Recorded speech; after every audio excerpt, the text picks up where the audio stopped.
Good morning everybody, my name is Simone Vuotto and I'm gonna present the paper Automated Requirement-Based Testing of Black Box Reactive Systems, realized with my co-authors Narizzano, Pollina and Tacchella from University of Genoa and University of Sassari. The talk is divided into three main blocks. In the first one, I'm gonna give a brief introduction of the problem and the context. In the second one, I'm gonna present the main contribution of the paper, that is an algorithm for test generation starting from an LTL specification. And in the third block, I'm gonna show you the result from three different experiments and give some conclusions. As the title of the paper suggests, the system under test that we consider is a synchronous reactive system, that is a system that keeps an ongoing interaction with the environment. The input specification is given as a set of linear temporal logic properties, and the tests generated are finite sequences of inputs and outputs. Moreover, we are dealing with black box testing, meaning that we assume to have only an interface of the system, inputs and outputs, and no explicit model of the system. As I said, the input requirements are given as a set of linear temporal logic formulas. LTL extend the Boolean logic with addition of some temporal operators that are in particular the next, until, eventually, and globally operators. The semantic of LTL, formula phi, is defined as an omega language that contains all infinite words satisfying such a formula. For the ones that are not familiar with this logic, here is an intuitive recap. An atomic proposition or Boolean expression A should be satisfied in the current state, and after that the system is free to evolve in an arbitrary way. The next operator states that the subformula A should be satisfied in the next state. The until operator states that A should be true until B becomes true. The eventually operator states that somewhere in the future A must hold true, without specifying at which point in time. Finally, the globally operator specifies that the subformula A should be always true in every state. Testing with LTL requirements is not a new idea, and the most common approach is depicted in this diagram. The first step is to generate trap properties starting from the LTL specification, and there are different techniques to achieve this goal. Trap properties are modified LTL formulas that have the goal to induce the model checker to search for a specific behavior of the model. Combining these properties with the model of the system, then the model checker produces a list of counterexamples that are then collected and subsequently used to test the system under test to check that it implements such behaviors. This technique it works well in general, but as I mentioned before, we assume not to have an explicit model of the system, so this approach does not work for us. Okay, so now let's see what is our solution. This is the general framework that we implemented. As you can see, in input we only have the LTL requirements that are first parsed and composed in a single conjunctive formula that is then used to build an automaton. For this step we rely on an external tool called Spot that is able to generate different kinds of automata. And in particular we are interested in non-deterministic Büchi automata. This automata is then used in the following modules to generate the test. The input generator is responsible at each step to choose which input to execute.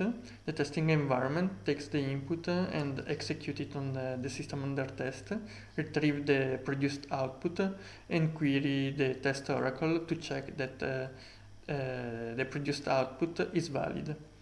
At the end of each test, the testing environment collects the result, and at the end of the process, return a report with the list of executed tests and their results. Here is the formal definition of a non-deterministic Büchi automaton. It is a tuple composed of a finite set of states Q, an alphabet sigma, a transition function delta that for each state and for each symbol in the alphabet return a set of possible successor states, an initial state Q0, and a set of acceptance states F. And here below there is an example of a possible Büchi automaton in which 0 is the initial state, 1 is the only acceptance state, and on each edge there is a label that is a shortcut to define the symbols accepted in order to enable the transition. Regarding the test oracle, as the name suggests, its goal is to decide if a finite trace tau is correct with respect to the given LTL specification phi. The problem is that, as we've seen before, the semantics of phi is defined over infinite words, while tau is a finite trace. A possibility is to just check if tau is a valid prefix of the language words of phi, and this can be achieved, for example, with a monitor. And this is fine, but has some limitations because prevents us to say anything about liveness properties. For example, the formula globally Q implies eventually R cannot be violated by any finite trace. And so we cannot say if our system actually implements these requirements or not. To solve this issue, a number of different semantics for finite traces have been proposed in the literature, especially in the field of runtime monitoring, ranging from 2 values semantics to 5 values ones. In our work, we employ one of these finite LTL semantics, accepting every trace tau, ending in an acceptance state of the non-deterministic Büchi automata. Okay, so now we are ready to describe more in details the algorithm for test generation. The exploration of the automaton is quite straightforward, and it implements a variation of the classical deep first search algorithm, keeping track of the visited edges with a counter. The procedures terminate when all the reachable edges have been visited at least once. The algorithm takes an input, the automaton, of course, and 2 values kmin and kmax that define the range of accepted lengths for each test. At the beginning of each test, the trace tau is initialized to an empty word and the environment is reset to the initial state. At this point, the test is computed by iteratively choosing an edge, extracting the input from its label, executing it on the system under test, and retrieving the produced output. Then this output is used to choose the successor state, if any, and to build the trace tau. And finally, the counters of the edge is updated. A test terminates when tau is no more a valid prefix of the language defined by the automaton, and in this case we return a failure, or if the length of tau is greater than kmin and the exploration reached an acceptance state, and in this case we return a success, or finally if the length tau reached the maximum length kmax, and if for this point we were not able to reach an acceptance state, we return a failure again. Okay, so now let's see what are the experiments that we run in order to validate our approach. In the first experiment, we take the benchmarks of the LTL track of the Reactive Synthesis Competition 2018. For each benchmark, we translate the TLSF specification into an LTL1, and then we synthesize a milli-machine model using Strix, that is the winner of the 2018 synthesis competition. From each model, we build 100 mutants that will be used as our system under test. From the benchmark, we excluded the ones for which Strix did not produce a model within 10 minutes, and the one containing output variables in the assumed part of the specification, because, as we argued in the paper, these are not suitable for testing. At the end, we have 128 different benchmarks, each with 100 mutants. We tested our algorithm with 3 different values of k-mean, respectively 1, 3, and 5s, and we call them GDFS1, GDFS3, and GDFS5. Moreover, we re-implemented the algorithm proposed in the paper by Arcaini, Gargantini, and Riccobene that follow a similar approach as the one we described.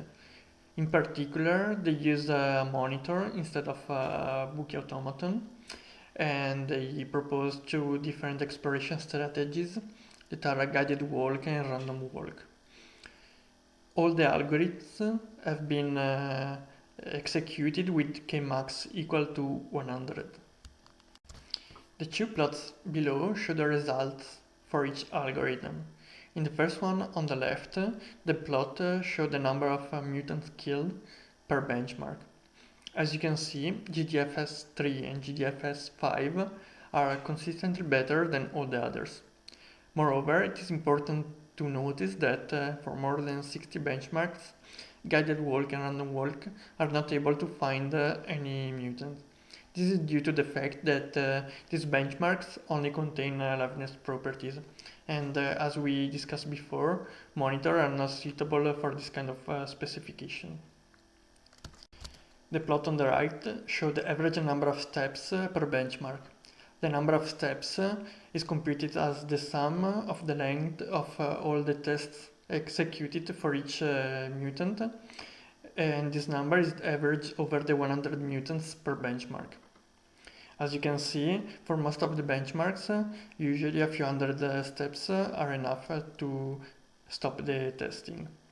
Moreover, guided walk is the algorithm generally performing less tests, while random walk is the one performing more tests for the benchmarks not containing only liveness properties. In the second experiment, we borrow the adaptive cruise control prototype implemented in Java by Nicolaisi et al. In their paper. The system adjusts the current velocity of a car towards a target cruise velocity and maintains a safety distance from the forward vehicle. The driver can intervene by activating or deactivating the system with a button or by pressing a pedal to brake or to accelerate. The specification is composed of 12 LTL requirements containing 6 inputs and 10 outputs. Moreover, the authors compare the results of 3 different model-based testing strategies with different requirements coverage criteria, namely requirements coverage, antecedent coverage, and unique first cause coverage. The result of their experiments is reported in the left side of the table below. For all the 3 coverage criteria, they are able to find 488 mutants killed, that are 93% of the total. And the branch coverage of the correct implementation ranges from 78% to 86.7%. The right side of the table shows the results obtained with our algorithm in the same setting. GDFS1 was only able to find 79% of the mutants and to coverage 45% of the system, while GDFS3 and GDFS5 were able to kill 91.6% of the mutants and to reach a 71.7% of the branch coverage. This result is interesting because it shows that we are able to achieve almost the same results of a model-based strategy without a model, but at the expense of much more testing. Indeed, as you can see, GDFS3 almost produced 5,000 tests, again the 18 of the unique first cause coverage. However, these results is encouraging because it tells us that in some cases we can avoid to manually write the model of the system in a language accepted by the model checker. Finally, in the third experiment, we have a robotic manipulator model, part of the Cerbero AU project use case. In this case, the specification is composed of 31 requirements with 3 inputs and 11 outputs. The system under test is implemented as an SMV model, using a new SMV to execute the inputs and to read the next outputs. In these settings, with k-min equal 5 and k-max equal 30, we were able to validate our model with 1,441 tests and a total of almost 30,000 steps executed in around 20 minutes. This time is mainly due to the fact that we call the model checker at each step, and this is quite expensive. Finally, we manually created 10 different faulty models, and we executed the testing again on these models, adopting an early stopping strategy. Namely, we stop the execution as soon as we find a failure. The table below shows that these techniques is quite efficient and can dramatically reduce the timing and the number of steps necessary to find the failure. To wrap up, we described a new approach for requirement-based testing of black box reactive systems, and we evaluated this approach with 3 different experimental settings.